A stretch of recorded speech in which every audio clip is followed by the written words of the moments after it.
This is about the CIA, and in particular the CIA, being very concerned about the discussion about the drone program, which is a covert program on these State Department emails, including ones that were sent to Mrs. Clinton. Many parts of this have been redacted simply because it refers to this covert program that everyone knows exists, obviously, but which members of the State Department team were openly discussing on unclassified emails, and this is what has given a lot of concern and what's driven a lot of this controversy. Again, we're still going through these documents. I'm sure we've all heard about the nearly 2,100 emails where Hillary Clinton, as Secretary of State, shared confidential information on her private server. But how many of us know the history of Hillary's lies? Welcome to Episode 2 of The Facts Are Racist. This is not the first time Hillary's character has been called into question. In 1974, Hillary Clinton was a member of the United States House Judiciary Committee, which investigated the Watergate scandal and prepared articles of impeachment against Richard Nixon. This information was unusually difficult to come by. From Wikipedia and Watergate.info to History.com and Washington Post, Hillary's employment in the House Judiciary Committee seems to have been stricken from public record. I was able to find, however, factual evidence on the government website history.house.gov, where it states, in 1974, during the Watergate impeachment inquiry, she joined the staff of the House Judiciary Committee's special counsel. Also on the committee were John Doerr, Bernard Nussbaum, Franklin Polk, and a man by the name of Jerry Ziefman, who supervised the committee and cataloged the events in his journal. Ziefman went on record on February 5, 2008, revealing his opinion and factual analysis of the proceedings in regards to Hillary Clinton. Quote, "She was an unethical, dishonest lawyer. She conspired to violate the Constitution, the rules of the House, the rules of the committee, and the rules of confidentiality." This was quoted in an article by Dan Calabrese titled Hillary's Crocodile Tears in Connecticut for North Star Writers Group.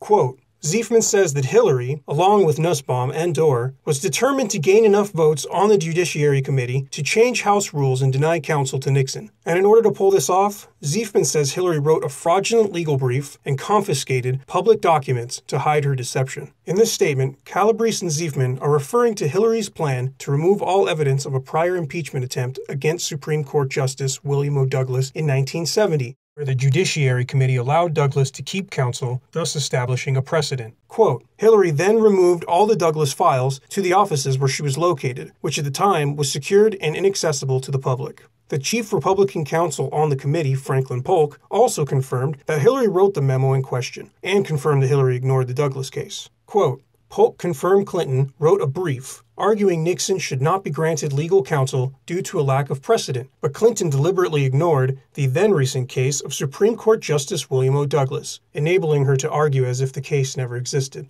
Polk considered the memo dishonest in a way that was more stupid than sinister. Sound familiar?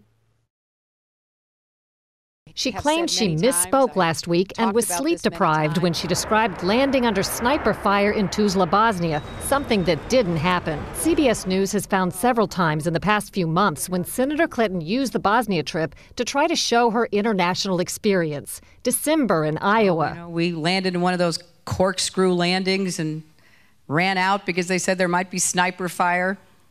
I don't remember anybody offering me tea on the tarmac when that was happening. Then in February. The welcoming ceremony had to be moved inside because of sniper fire. And last week. I remember landing under sniper fire. We basically were told to run to our cars. Now that is what happened. Patrick is a witness that could open up a very large can of worms. There are a lot of people who would just as soon see him no longer exist. Patrick's account of what happened to him at the park is very important because we know from the forensic evidence that Vincent Foster was dead by 4:30 when Patrick pulled into Fort Marcy Park. There were only 2 cars in the lot, neither of which belonged to Vincent Foster. So that's pretty important information. It just shoots the suicide in the park theory completely to shreds. Most of these men were approaching Patrick and following him and staring at him before his predecessor had stopped. So it's back to back to back to back. I've talked to a number of experts who are familiar with this technique of intimidation, and what they said was, well, yeah, they're familiar with it. It's used by federal intelligence and investigative agencies, and what it does is it has two objects, two purposes. Number one, it warns the witnesses and scares the witnesses and intimidates the witness. And if that doesn't work, and the witness continues to tell the truth about whatever it is that they've seen, it will discredit him. I mean, who's going to believe somebody who says that every time he leaves his building, there are strange men on every street corner following him and staring at him? There was never a video-inspired protest in Benghazi. There was in Cairo, but not in Benghazi. Benghazi has been attacked by militants. In Cairo, police have removed demonstrators. Benghazi, you got weapons and explosions. Cairo, you got spray paint and rocks. 1 hour before the attack in Benghazi, Chris Stevens walks the diplomat to the front gate. The ambassador didn't report a demonstration.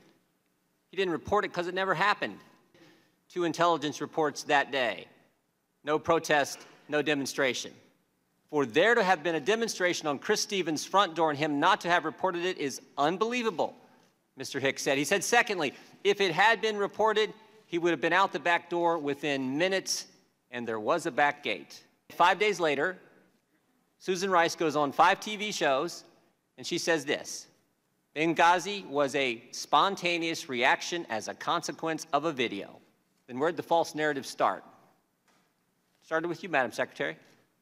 At 10:08, on the night of the attack, you released this statement.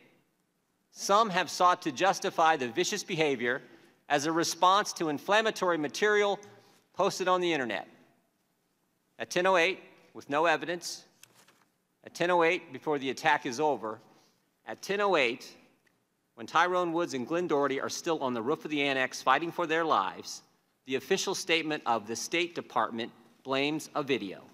Ambassador J. Christopher Stevens, Information Officer Sean Smith, and former Navy SEALs Glenn Doherty and Tyrone Woods were the 4 Americans who died in the Benghazi attacks in September 11, 2012, on the 11-year anniversary of the attack on the World Trade Center. No one is blaming Hillary herself for their deaths, but she certainly made it as difficult as possible to obtain truth and justice, and chose to inform everyone but the American people of the facts that took place. There is an ever-growing list of suspicious deaths with connection to the Clintons, a majority of which have had their stories suppressed by the mainstream media, and it's this pattern of lying that we still see today.